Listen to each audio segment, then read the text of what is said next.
FLM, wide open thinking, world-class work, and far-reaching results. Now with locations in Minneapolis, Columbus, Indianapolis, and Washington, D.C. A strategic marketing and communications company dedicated to serving clients who specialize in the business of agriculture and the life of rural communities.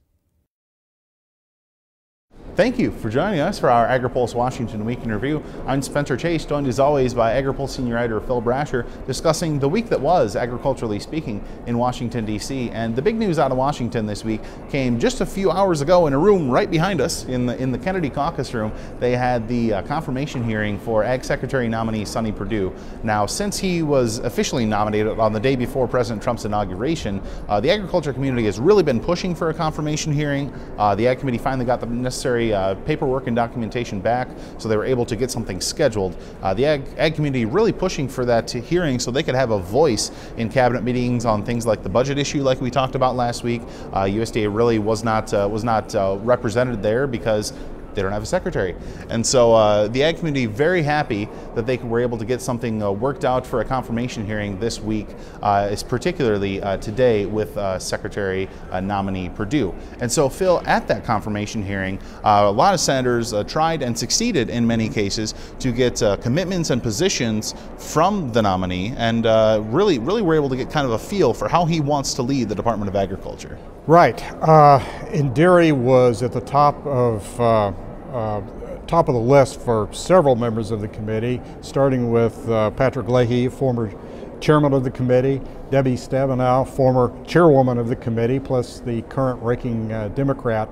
They wanted his commitment to not only support some changes in the margin protection program for milk producers, but also do something ahead of that this year. And he committed, and I think it's important that not only he committed to do something ahead of the Farm Bill for dairy, but for cotton as well. So Phil, obviously talking about things like dairy and cotton, very important because they were big issues with the last administration that many in agriculture were not entirely thrilled with the approach that the administration took. Well, I think particularly on cotton, the southern lawmakers had pushed the administration to add cottonseed to the price loss coverage program. Then Secretary Vilsack said he didn't have the statutory authority to do that. That's real important to the cotton industry because getting it into the Farm Bill would get a stream of funding that would extend into when they're writing the next Farm Bill. It'd make it a lot easier to write the bill, not only for cotton, but for all of the other issues that the committees are going to have to deal with in terms of finding money. He didn't go into any detail on either of these two issues, didn't say what he would do on cotton, but he did say that he was committed to addressing both cotton and dairy ahead of the Farm Bill. Mm-hmm. And so a lot of interesting positions taken on those perspectives, but a lot of other things came up as well, particularly on two other things that are very important to a wide variety of ag sectors, that being immigration policy and trade policy. He was asked a number of questions about both of those subjects, made some commitments for an exception for the dairy industry in the H-2A program, and also promised to be agriculture is really their top spokesman for USDA, I believe was his terminology around the world. So right. a lot of senators very happy to hear some of those comments. Yeah, Chairman Pat Roberts asked right off the top of the hearing about trade. That's his number one issue. He's said over and over that he's concerned about the number of people in this administration that are involved with trade, not just USTR, but the Commerce Secretary Wilbur Ross and a new National Trade Council at the White House. Governor Perdue promised to be a fighter. Fighter was one of the words he used for agriculture. Advocate, fierce advocate. And he said, he made a point at one point of saying he would be in the room as negotiations were going on. He very forcefully pledged to be an advocate on the trade issue. Mm-hmm. Also talked a number of times about the president's budget and made some supportive comments when it comes to things like rural development, NAS, things like that. So a lot of senators were able to get him to take some stances when it comes to things like budgetary priorities with the administration. Yeah, I think the Democrats in particular were pushing him to pledge to be independent and to push back on those budget cuts that were proposed to areas like rural development, NRCS, staffing, the water, and that was brought up several times, a water and wastewater grant program. And in most of those cases, he seemed to kind of distance himself, although he didn't come out and say, I think those were bad ideas. But he also said that he thought the rural development was very important to rural communities.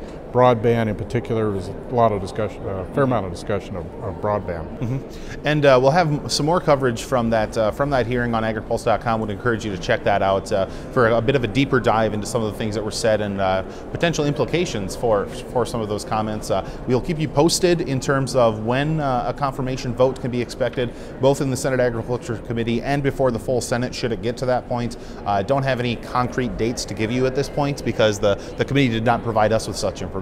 Yeah, it looks like from what we're hearing that it could be after Easter before we actually get a vote in the Senate. So it's going to be a few weeks before he's probably over at USDA, being that fighter and advocate that he promised. And the reason is they will have a lot of questions that will come in. He'll need to answer those, and it's not that far until not that long until the Easter recess. So we may have to come back after that to actually get him voted on in the Senate.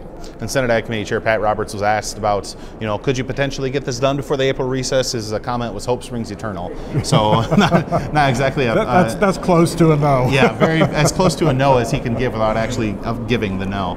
Want to also mention something else that happened earlier this week. It is, of course, National Ag Week. Earlier this week we had National Ag Day. Appreciated seeing many of you at the Agri-Pulse Farm Bill Summit. So it was a very action-packed week for agriculture policy here in Washington, D.C. A lot of things going on, but want to particularly mention something that happened.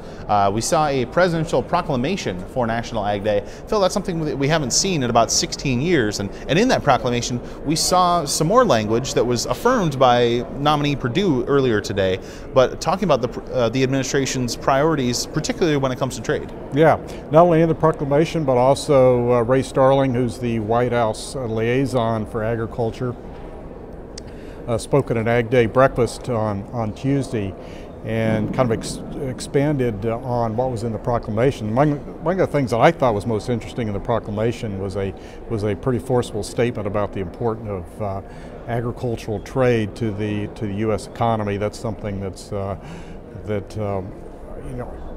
Ag wanted to hear out of the White House. A lot of concern about the renegotiation of NAFTA, as well as the threats of trade retaliation against China withdrawing from the Trans-Pacific Partnership. So there was that statement, among other things, in the proclamation. And Ray Starling, again, the White House liaison, went through a number of commitments that the administration was making. One of those on the immigration issue, which is another one that's been a lot of concern to many sectors of ag. He said no real details, but he did say that the administration understands ag's need for a reliable workforce. And I think you heard more of that from, as you mentioned, Secretary Perdue today in talking about the H-2A program. Mm-hmm. So in the early months of this Trump administration, starting to see some coordinated messaging in terms of what things are important to them. It'll be interesting to see how that plays out over the course of the next couple of years as some of those priorities turn into potential, policy or legislation as they've vocalized them here in these first couple of months. So I think that's going to do it for this week's Washington Week in Review. Appreciate you stopping by agripulse.com. But for Phil Brasher, I'm Spencer Chase. Have a good one.